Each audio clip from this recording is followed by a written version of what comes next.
He's so meticulous, isn't he? He really is, and that tells me it's not just a one-time-a-week thing. They work on it all the time, trying to hone that fine edge. They want to see if they can get in sync and stay in sync in this one. A first carry for the former Oklahoma Sooner, Joe Mixon. And he will lose yardage here back at the 23-yard line. He'll lose a yard there, and it's 2nd and 11. After the loss to start out, here's 2nd and 11. 23-yard line. Burrow going to give this to Mixon. And he'll get this one up to the 26. 2 runs in a row, but only 2 yards to show for it. Sometimes your philosophies get challenged at times you don't want them to. They did try to stick to the running game on the first 2 plays. Didn't amount to much. And now facing a 3rd and long at the outset of this drive. On 3rd down, Burrow. Flush to his right. And he will not throw it away. He goes out of bounds, well shy of the line of scrimmage, so that's a sack. And a loss of 3 to bring up 4. So when the defense complains about having to do pursuit drills in the heat of training camp, plug in this play. Excellent pursuit. Force the quarterback out of the pocket. He ends up trying to run for it. Instead, he goes out of bounds and loses yardage. That goes down as a sack for the defense. Burst by him near the 35. Call that a punt of 38 yards officially. And the Saints will take over with a 1st down and 10. New Orleans Saints, they get ready to set up shop for their 2nd drive. They punted last time they had it. What steps, Charles, do you think they have to take to make sure they don't do that again? Well, let's just go to the football 101, the trade expression 101. Win 1st down. Make 5, 6, 7 yards on 1st down and make it a 2nd and 3, 2nd and manageable. Keep accumulating 1st downs that way. Keep moving the football. Don't want to get behind the sticks because then the defense has the advantage. From just shy of midfield, Allen, and that'll be incomplete.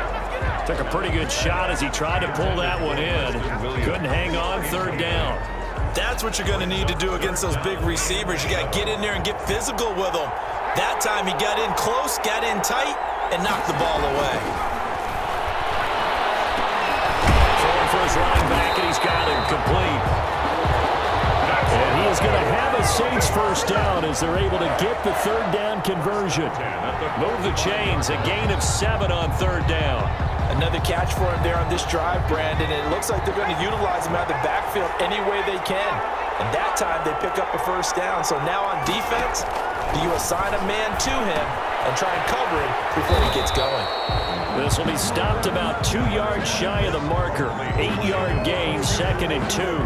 A good pickup there. 8 yards on the 1st down completion. Facing a 2nd and 2 after that last catch, good for 8 yards. Now a handoff here to his running back.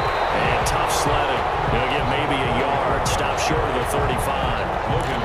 That play reminded me a lot of a former teammate of mine. We used to call him the trash man. His ability to sift through traffic and make plays was uncanny. And that's exactly what you want from your Mike linebacker.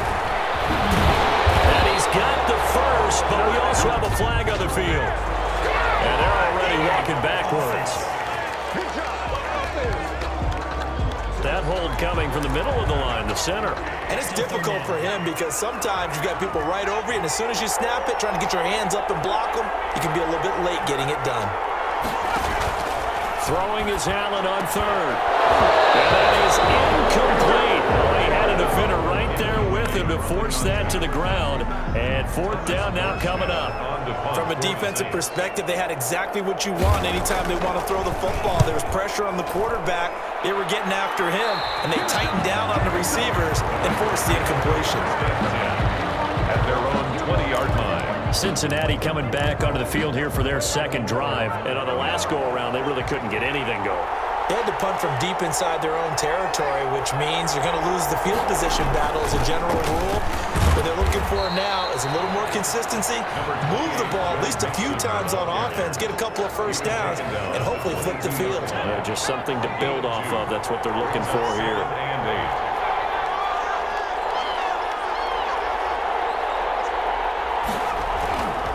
On 2nd down, here's Burrow. And he's going to drop this off to his fullback. And he'll be corralled right around the 34. 12 yards there and a 1st down. just the first quarter, but tackling going to be so important going forward. They've got to limit plays like that. And that's something when you see it happen early in the game and they don't get him on the ground, you can always tell that they were concerned about it going in. Because I can just tell you from my days, I remember being in college and worrying all off-season about our season opener opponent, and they had a receiver that could shake and bake with the best of them. I tackled him on the first pass of the game, and the relief was incredible. I ended up having a pretty decent ball game. If I had missed him, it would have been a different story. Night. A minimal gain as we tick down inside of a minute remaining in the opening quarter. Here's 2nd and 9, just a yard on that last run.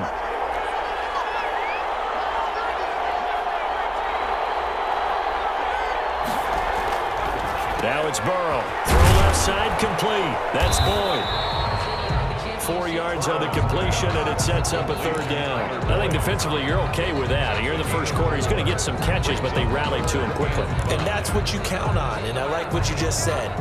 First quarter, can you do it all game long? They catch it, you tackle them, they go down on the spot. Because when you're able to do that, you don't give up big chunks of yardage after the catch, now you put the offense in a position where every series they have to work hard to pick up first downs, and you tend to stall them out when they do that. Cincinnati Bengals. 1st and 10 at the 47-yard line.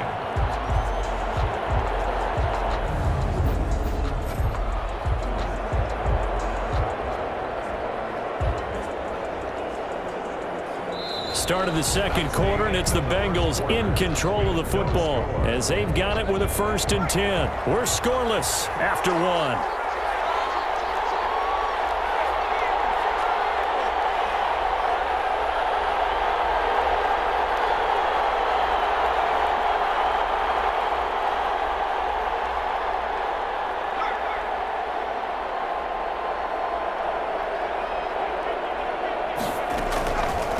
Now the Georgia Southern man. This is Jerick McKinnon.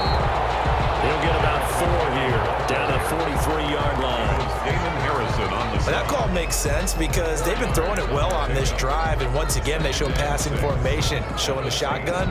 Then they ran out of it. That's a nice play by them defensively, though, to hold it to a short gain. The run got 4. Now they deal with a 2nd and 6.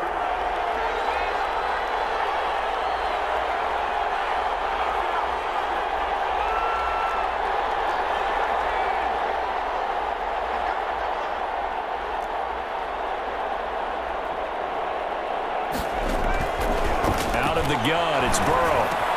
Slow pass to Boyd. And finally out of bounds all the way down to about the 2. A big play there for the Bengals. 41 yards. One of the first big plays we've seen in this football game, and could that be the play that gets this game jump-started? It's taken a while as both teams have tried to settle in. Maybe now the pace will accelerate. A chance for the first score of this Super Bowl. Here's 1st and goal. Here's a run with Mixon, and he takes it into the end zone. Touchdown, Bengals. With the first touchdown of this Super Bowl, as his guys are on the board first here tonight. Nice job of polishing off that drive, and all the credit there goes to that play prior. Yeah, it certainly does, because after that big play, I think resistance almost felt futile at that point, didn't it? And the very next play, they come right back, quick, fast, and in a hurry, and put it in the end zone. So now the Bengals offense will stay out there as they'll decide to go for 2. Burrow now off the bootleg. Burrow loses the football. The Saints say they have it, and they do. It's funny to me because we actually keep a football in the booth with us during games, and I notice you